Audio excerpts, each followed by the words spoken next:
Hello दोस्तों, नमस्कार। Engineer Saurabh Tiwari this side. दोस्तों, आज हम बात करने वाले हैं, यदि आप अपना घर बनवा रहे हैं तो आपको घर में का जो कुर्सी लेवल वो कितने हाइट पे रखना है। रोड से कितने हाइट पे आपका कुर्सी लेवल रहेगा, ये बहुत सारे लोगों का क्वेश्चन होता है और हर व्यक्ति जानना चाहता है कि स्टैंडर्ड तरीके से यदि देखा जाए तो हमें कितना कुर्सी का लेवल रखना चाहिए।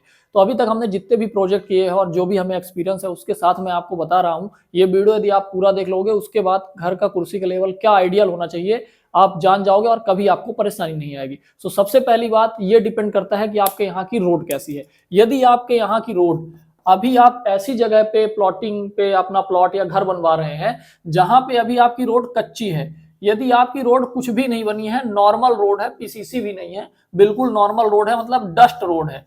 नॉर्मल रोड कहलाती है dust road normal dust road है यदि आपकी, तो वहां पे जो आप कुर्सी का लेवल रखोगे तो आपको ये याद रखना है, सबसे आसान तरीका कि इस तरह की जगह पे आपको 4 फीट कम से कम कुर्सी का लेवल रखना होता है। इस 4 फीट में आपकी बीम इंक्लूडेड है, मतलब बीम का जो लेवल रहेगा वो 4 फीट रहेगा, उसका टॉप हाइट लेवल। तो होगा क्या, इस तरह के केसेस में थोड़ी सी बीम की हाइट ज्यादा रखने की जरूरत इसलिए होती है कि जब आप टैंक की जुड़ाई कराओ, तो जैसे आप 1 फीट की तो बीम दे दोगे, तो टैंक की जुड़ाई आपकी क्या होनी है, 3 फीट तक होगी टैंक की जुड़ाई। अब आप टैंक की यहां तक जुड़ाई करा दिए, ये 3 फीट लेवल है, उसके बाद 6 इंच का ऐसे पाइप निकलेगा आउटलेट वाला, तो कहीं ना कहीं ड्रेनेज आपको इतनी मिल रही है। यहां से आप देखोगे तो 2.5 फीट ड्रेनेज लाइन मिल रही है।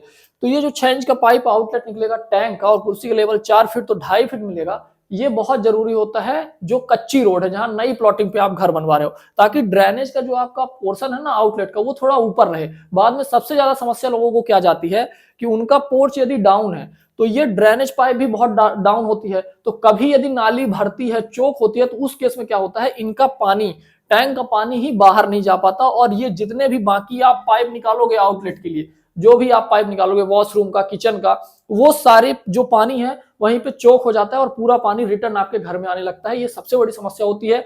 कई हमारे क्लाइंट ये समस्या फेस कर चुके हैं। तो इस तरह की समस्या आपको न जाए, इसलिए आपको क्या देखना है कि कच्ची रोड पे जब जब घर बनवाओ तो 4 फीट की हाइट कम से कम रखो। हो सकता है उस समय आपको लगे कि ये तो बहुत ज्यादा हाइट है, गाड़ी कैसे चढ़ाएंगे, तो स्लोप बनवा लेना तो बनवा लेना यार, लेकिन हाइट जरूर ज्यादा रखना, क्योंकि बाद में इस तरह की जो कच्ची रोड होती है ना, ये जर्नल, एक बार यदि रोड बनेगी आपकी तो याद रखना कम से कम 2 फीट से 2.5 फीट रोड उठती है।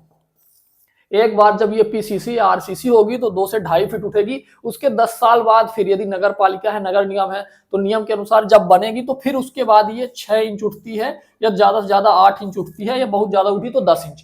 तो मतलब आने वाले 50-100 साल तक तो आपको दिक्कत नहीं जाएगी।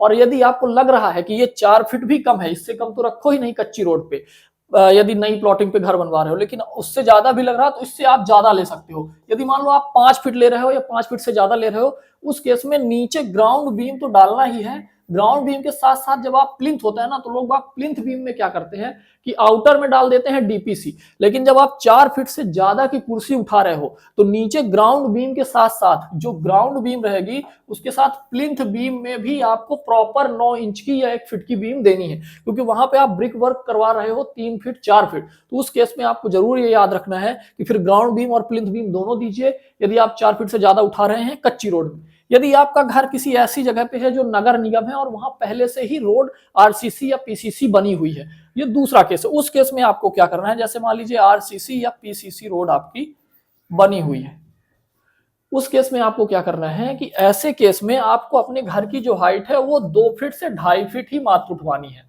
एक्चुअल में होता क्या है, यहाँ पे जो नगर पालिका होती है, नगर निगम होती है, वो बहुत कम केसेस में फिर दोबारा रोड बनाती है। लेकिन मान लीजिए कभी आपको रोड तोड़ के उनको सीवर लाइन डालना है, तो वो रोड तोड़ते हैं और लगभग सेम हाइट पे, जो हाइट पे रोड है उसी पे रखते हैं। बहुत ज्यादा बढ़ी तो वो आने वाले 50-100 साल में 1 फीट से 1.5 फीट बढ़ाते हैं।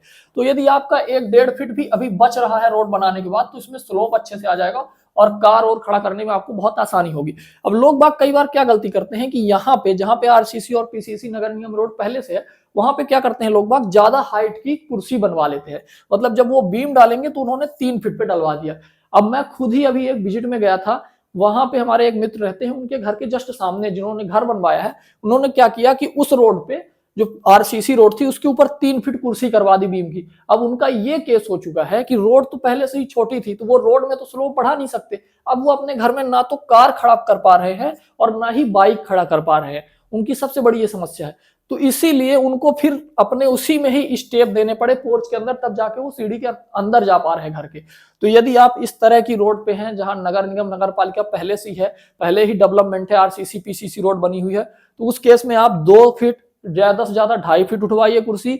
और यदि आप कच्ची रोड पे बना रहे हैं तो कम से कम 4 से 5 फीट अपनी कुर्सी उठवाइए, ताकि भविष्य में जब वो डेवलप हो आने वाले 50 साल बाद तो भी आपको कोई दिक्कत ना जाए। सो इस वीडियो में इतना ही। यदि इस चैनल को सब्सक्राइब नहीं कर किए हो तो स्काईलाइन थिंकर्स को सब्सक्राइब कर लीजिए, सिविल इंजीनियर हम आपको बना देंगे।